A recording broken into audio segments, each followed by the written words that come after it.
Hey YouTube, this is Living Room Con. It is July 22nd, and I have 3 packages I want to show you guys, see what it is. So let's get started. And I'm really actually kind of shocked in a very positive way.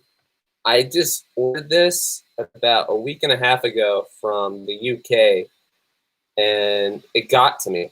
So it goes to show you that things are picking up in the service for international shipping, where in the beginning of this whole pandemic thing, it was taking literally forever. In February, I had a giant-sized X-Men I shipped out to India, and it didn't get there until maybe June, July. I haven't heard from the guy, but he stopped complaining to me about it about a month or two ago. So, but I shipped it in early February. For some reason, that because of the whole thing, it got delayed. So now a lot of people are getting their packages a lot faster. And I got this in less than 2 weeks. So getting that from the UK is definitely a sign. Canada doesn't seem to be too bad about shipping. I did have a delay on a comic. It took about 3 weeks to ship, but that's really not that big of a deal. So here we go. We got Fantastic Four, the UK edition, first appearance of the Super Skrulls, which is an amazing book to have. I didn't check to see if it was the UK version. Unfortunately, I wouldn't have paid that much money, but I still think it's awesome. The prices are better sometimes when you buy internationally, because a lot of people just don't want to have to deal with the headaches of international shipping. Amazing Spider-Man 18. It's my second copy in my inventory. About to send my other one out.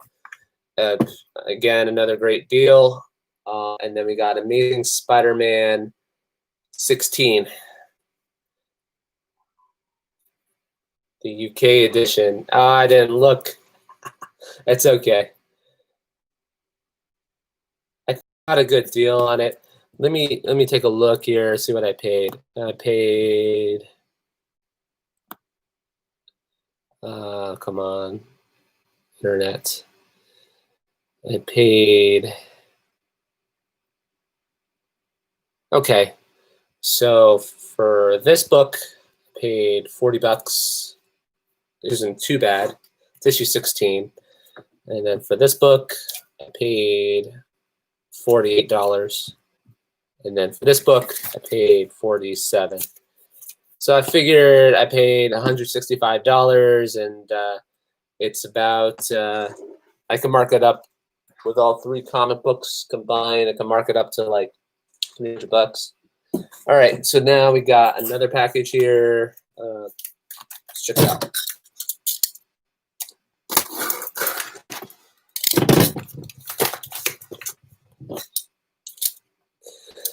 I'm starting to look at Craigslist a little more now because I'm starting to see that eBay's is starting to get too expensive for me. And I'm going to go, I live in Pacific Beach, and I talked to a guy in Encinitas, and he's emptying out his storage unit. So I'm going to go check that out tomorrow. We'll see how that goes. I'll try to keep you guys posted about that. He's telling me that he's got silver, bronze, Marvel, Secret Wars, but he wants like $9,000. So that's like kind of like, whoa. But he said he'll come down a little bit. He said someone offered him $4,000. He's like, no way, man. But I mean, what happens is that sometimes people just get tired of being lowballed too many times, and eventually they give in. He said he'll lower it a little bit, so we'll see. I should be able to come up with that amount of money. It's not a big deal for me. He wanted $9,000. Like, I mean, that's money I can come up with. So I'm trying to complete my Defenders run. So this is Defenders 25. Yeah, it's just a filler book. It's like a $3-4 book. So just all I do to know where I'm at as far as completing the run, go to my list and grab a pen.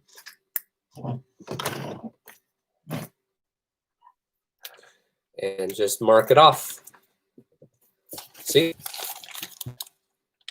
See where it says Defenders, and then I just marked off 25. That's it.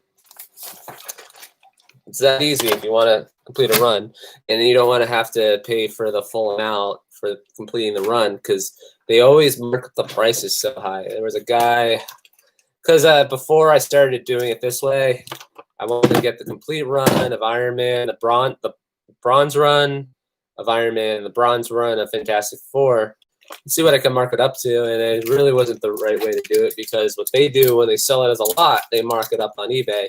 So now I'm starting to learn that buying a lot on eBay isn't necessarily the way to flip your inventory when you're trying to sell it, because the whole idea is to buy to sell, and if you're buying that to sell that, it's kind of like you're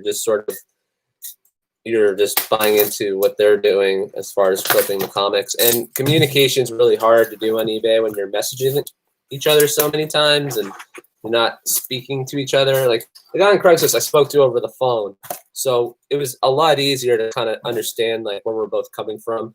I explained to him I'm a dealer, and he explained to me that he's trying to move. He's had the same storage unit for 14 years, and because of the pandemic, he doesn't have a job at the Del Mar Fair anymore, the fairgrounds, because it's not at the Del Mar Fair year-round. So I guess he does something at the horse arena, something over in Del Mar.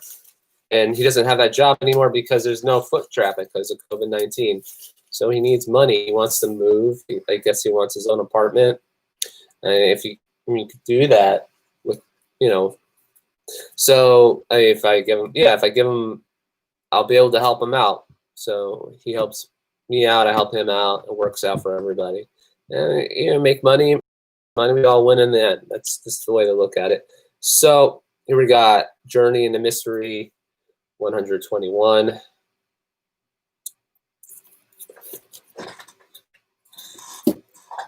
Here we got Journey into Mystery 122.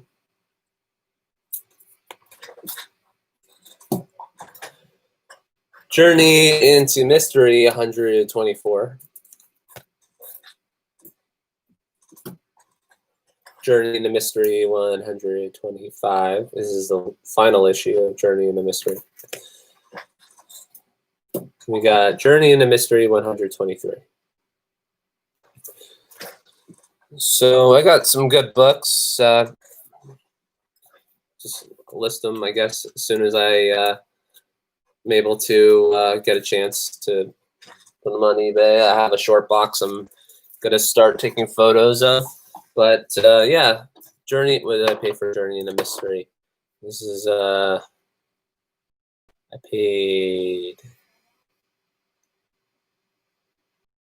yeah, for $5. I paid $23.35. You mark it up to $10, $15 a book, and these look like they're low grades. So you see water stains and tears and a lot of wear on the paper. So yeah, $10. Let it sit for a while. It's time to really just list a lot of cheap stuff on eBay, because when there's so many people that are just not willing to spend that much money anymore, you just gotta list a lot of cheap stuff. But Comic-Con at Home just opened up this morning with the merchandise store, and then they're going to start opening up exhibit hall and all this stuff online. So we're going to see how that plays out. I actually have made a couple of good sales, and they were really good DC books. It was Action Comics 128, and then Batman 227, like a high grade. One was a $650 sale, which is a record sale, and Action Comics 128 is a very low grade Canadian variant. I sold for $150. And these are like when record sales happen. So if you've got stuff sitting, just leave it until the show's over. And then what I'm going to do, anything that's really pricey, that I still have on my eBay store. I'm going to pull after the show, because after this show, I mean, I don't know what else is going to happen. So it's kind of like my experience in 2019 was after Comic-Con. That was kind of like the biggest hype of last year in comic books. I felt like that was when everything was being, there was most money being spent at that time, and then everything kind of just dropped after that. But it's another year, so it could be completely different. But I don't really have time to wait till December to find out whether these things are going to sell. I got bills to pay. I got to pay my rent, etc. Blah blah blah.